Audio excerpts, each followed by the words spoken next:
Hello, my dear students. Myself Nidhi Sharma, and I'm a faculty of Pragati Tutorial Jobs Consultant. Today, I want to discuss with you something about the topic related with matrices. Matrices is the one of the most important topic of plus 2 class of mathematics subject. Before to start the questions or related examples of this topic, let me introduce about the matrices meaning in front of you. So matrices, you can say that it is an array of m number of rows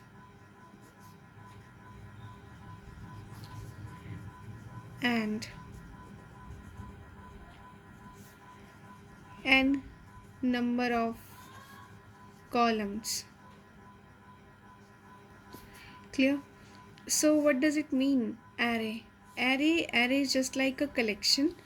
जब आप देखिए कि आप सब schools में देखते होंगे कि मॉर्निंग असेंबली के टाइम सब स्टूडेंट्स जो हैं रो और कॉलम फॉर्म में असेंबल होते हैं असेंबली के टाइम में, है ना। तो आप लोग खुद इस चीज़ को बहुत अच्छे से प्रैक्टिकल एग्जाम्पल लेके सोच सकते हैं। एरे का है एक ऐसा, you can say in the form of square or in the form of rectangle, like in this way. It is a symbolic form to represent the collection of matrices in the array form, or you can say rectangular array, or fine. So it is a symbolic form in which you can enter. जैसे आप बात कीजिए, जैसे कि suppose यहाँ पे number of students खड़े हैं 9, तो आपको रिप्रेजेंट करना है कॉलम में। अगर नंबर ऑफ़ स्टूडेंट्स 9 है तो अगर मैं इक्वल कॉलम में उनको मेंटेन करती हूँ तो each column has contained only 3 elements or students. Fine. So like this 1 2 3, this is column. Column is like vertical strip. Fine. या वर्टिकल लाइन अगर मैं बात ना करूँ, मतलब in that form of Cartesian plane, तो वर्टिकल स्ट्रिप आप बोल सकते हैं like this form. Clear? This is a column. और रो को आप बोल सकते हैं which is of horizontal strip और हॉरिजॉन्टल लाइन।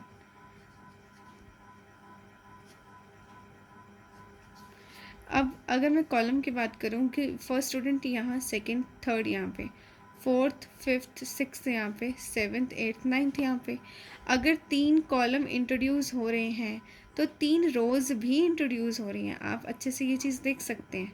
फाइन। तो 9 स्टूडेंट्स की कलेक्शन जो है वो 1 बाय 1 अगर कॉलम वाइज उनको मेंटेन करते हैं इक्वली, तो वो रो वाइज भी अपने आप ही काउंटेबल हो जाएंगे। सो एरे का मीनिंग है it is a rectangular, means symbolic form. Fine. तो matrices, it is an array of m number of rows और n number of columns. Fine. तो जिसमें number of rows और number of columns. Fine. ये number of columns है और ये number of rows है। क्लियर? तो जब कोई भी एलिमेंट्स जो हैं या कोई भी एंट्रीज इस हिसाब से मेंटेन हो पाए कॉलम या रो की फॉर्म में, तो उसको हम मैट्रिक्स बोलते हैं। क्या बोलते हैं? मैट्रिक्स। क्लियर? रो स्ट्रिप ऐसे होती है, हॉरिजॉन्टल स्ट्रिप ऐसे या लाइन फिर। ठीक है जी। This is all about the meaning of matrices. Now we will discuss its related terms. अब क्वेश्चन ये मार्क होता है कि यहाँ पे हम जो एलिमेंट या जैसे मैंने आपको स्टूडेंट्स के एग्जांपल दिया है कि वो असेंबल हो रहे हैं लाइंस रो वाइज या कॉलम वाइज। फाइन। तो यहाँ पे जो पोजीशन पे पर्सन खड़े हैं, क्लियर, तो उनको अगर हम मैट्रिक्स फॉर्म में बोलें तो हम उनको क्या नाम देंगे? वैसे तो हम बोल सकते हैं स्टूडेंट 1 2 3 या student 1 2 3 whatever. Fine. But in the form which you mention the actual meaning, or you can say actual notation to represent some particular thing here, that is to be entry और element. Clear? तो यहाँ पे हम जो भी लिखेंगे उसको बोलेंगे एलिमेंट या फिर entry. So these are called entries और एलिमेंट. नंबर ऑफ़ रोज़ बराबर भी हो सकती हैं, अलग अलग भी हो सकती है, कम ज़्यादा एक दूसरे से हो सकती हैं. क्लियर है ये बात? तो ये हमें ये नोटेशन क्लियर हो गई है. तो मैट्रिक्स को रिप्रेजेंट किया जाता है by capital letters. It would be A, capital B, C, alphabetically जितने भी हमारे लेटर्स हैं उन सबको जब कैपिटल फॉर्म में लिखा जाता है तो वो मैट्रिक्स की नोटेशन में, कंप्लीट नोटेशन में आता है. So capital A is just about to represent a collection of m number of rows or n number of columns in array form, rectangular array form you can say, or somehow. So if you can say, अगर हम entry की बात करें, जो यहाँ पे मैंने आपको बहुत अच्छे से क्लियर किया है, एंट्री की बात करें तो यहाँ पे जो एलिमेंट्स हैं उनको भी नोटेशन एक जर्नली रिप्रेजेंट करने का क्या तरीका है या कैसे किया जा सकता है, that is of A I J. Fine. A, I, J, I is and J is. They are representing different meaning. And A, I, J is just an element. देखिए अब मैं अगर बात करूँ कि रो 1 में और कॉलम 1 में जो फर्स्ट पोजीशन पे स्टूडेंट खड़ा है, फाइन, तो मैं उसको अगर कॉल करना चाहती हूँ तो मैं कैसे रिप्रेजेंट करूँगी कि रो 1 या कॉलम 1 में जो फर्स्ट एलिमेंट है वो प्लीज़ मेरी तरफ मतलब अगर मैं कॉल करती हूँ तो वो इस बात को सुन के आंसर करेंगे. तो वो ऑन द लेफ़्ट साइड और on the right side. Fine. Obviously हम लेफ़्ट से स्टार्ट करते हैं तो we are obviously approaching from left to right always. So that is the person who standing here, he will respond. And if I talk about a person who is standing at the position of second row and second column, this is called second row and this is called second column. The position becomes this one. If I want to call a student who is standing at the position of third row and first column, so third row and first column becomes this one. सो हर बार आप किसी भी चीज़ को जब assemble करते हैं तो आप particular things का नाम लेके नहीं आप उनको बुला सकते. फाइन. तो आपको एक जनरल नोटेशन देनी पड़ेगी और वो नोटेशन जो है उन पोजीशन के हिसाब से दी जाएगी. So definitely A I J is the notation to represent the entry of the matrix and if it is collected in the form of like this. Fine. So where I represents the position of row and J represents the position of column. Clear? So here you can say if I want to make 3 by row or 3 by 3 matrix such as 3 rows or 3 columns like this way, तो यहाँ पे ये entry का नाम क्या हो जाएगा? This is called A11. First row first column. Fine. So अब मैं थोड़ा सा यहाँ पे ले रही हूँ एंट्रीज को स्पेस वाइज आपको क्लियर करने के लिए. सो यहाँ पे आप कैसे इसको रिप्रेजेंट कर सकते हैं? This is called A11. Why? Because first row ये रो को रिप्रेजेंट कर रही है, ये आई है. फाइन. और ये जे है, ये कॉलम को रिप्रेजेंट कर रही है. This is a. ऑब्वियसली ये फर्स्ट रो चल रही है. अब मैं रो वाइज चला रही हूँ. आई बिकॉज पहले रो फिर कॉलम. क्लियर है? तो आपको ऐसे ही इसको मतलब मेंटेन करना है. Clear? So next would be first row अभी चल रही है तो A1. सेकेंड कॉलम में हम एंटर हो गए हैं क्योंकि पहला एलिमेंट रो को रिप्रेजेंट करता है, दूसरा कॉलम को. 1 2. Third one is a first row and third column. Clear? After that second row change कर लिया हमने. अब हमारा कॉलम तो अभी फर्स्ट ही चल रहा है. फिर हमारी रो सेम है सेकेंड, हमारा कॉलम है सेकेंड एंड अभी रो सेम है और कॉलम है हमारा थर्ड. अब ये आप अच्छे से गेस कर सकते हैं, ये हमारी थर्ड रो है. सो A3 आप ऐसे भी लिख सकते हैं. कॉलम 1 चल रहा है साथ में, इसमें कॉलम 2 चल रहा है, इसमें कॉलम 3 चल रहा है. टोटल 3 by 3 ये जो मैट्रिक्स बन गई है. अब मैं ये जो आपको ये चीज़ बोल के बता रही हूँ 3 by 3, इसको आपको रिप्रेजेंट भी करना है। तो ये पूरी मैट्रिक्स रिप्रेजेंट होगी कैपिटल ए से, और 3/3 का मतलब है 3 number of rose and 3 number of columns, that is m cross n। here m cross n, and what is the name to represent m cross n? M cross n is 3 number of rows and 3 number of columns. Clear? So this is called order of matrix.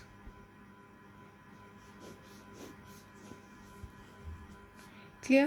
So at this page we have discussed most importantly 3 things, that is matrix, you can say meaning, which is like m number of rows and n number of columns. Vertical strip like column को represent करने के लिए मैंने आपको बताया था, और row को रो इस तरह और कॉलम इस तरह, फाइन। सो फिर उसके बाद जब हमारे पास एरे फॉर्म में वो जो एंट्रीज होती हैं रिप्रेजेंट अगर हो जाती हैं, तो उनके बीच में लिखने वाले नंबर को हम क्या नोटेशन से रिप्रेजेंट कर सकते हैं? General notation is AI of j, where I represent row and j represents column, and of course it can be generally represented as like this. And whenever we say right structure, you can say it is a 3/3, it is 3/2. So we are talking about the order, how many number of rows and how many number of columns are consisting in the particularly matrix, or particular any example consist. So in that way we can briefly consist it like form of order of the matrix, rows and columns, fine. So here is the most important aspect related to the matrix. Now we can also introduce the next one, that is of I can give you an example to form a matrix. ठीक है, आप एक matrix बनाइए AIJ, where AIJ represented as I plus j, fine. It is of 3/3 बनाइए, clear. तो अब आपको क्या करना है?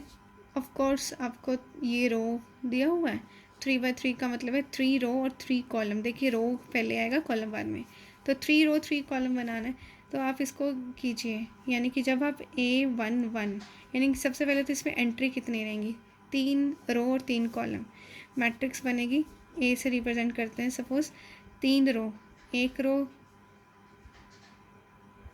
दूसरी रो, तीसरी रो, 3 कॉलम, मतलब ये 1 रो, 2 रो, ये 3rd रो, 1 कॉलम, ये 2nd कॉलम और ये 3rd कॉलम, ठीक है। ये कॉलम रिप्रेजेंट कर दिया और ये रो रिप्रेजेंट कर दी, क्लियर। तो टोटल कितनी एंट्रीज होंगी? 1 2 3 4 5 6 7 8 9।